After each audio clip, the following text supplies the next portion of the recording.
Hi all, this is Steve Meyer, the market chartist on behalf of forextraders.com, and we're now looking at both the euro and the pound versus the US dollar.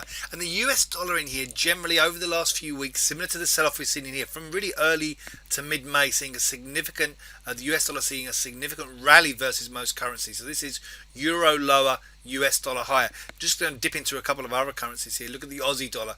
Aussie dollar continuing lower in here.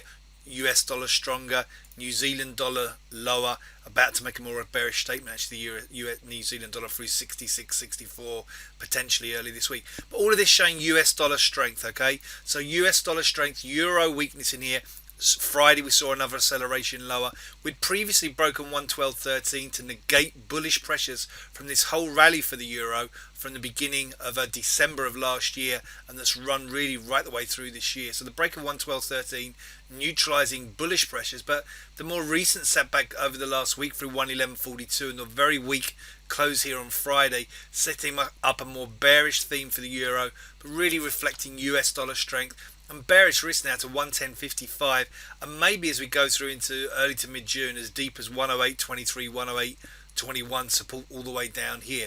For the pound, however, cable spot FX rate versus the US dollar, a far more a firmer tone. Really, within G7, G10 currencies, the pound certainly pretty much the stronger of the currencies in here versus the US dollar, and making headway to the upside. So certainly performing very well within G7, G8, G10, and aiming back to this peak from the beginning of the month, from the beginning of May at 147.70, back close to that peak towards the end of last week.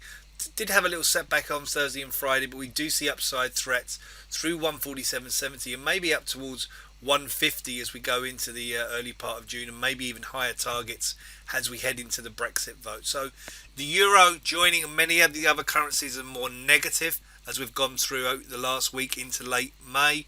However, the pound cable spot FX rate really staying strong against the US dollar in here and against most other currencies as we go through the end of the month and outlook into June, despite the Brexit vote giving an underlying uncertainty. This has been Steve Meyer, the market chartist on behalf of forextraders.com, and I wish you a great trading week.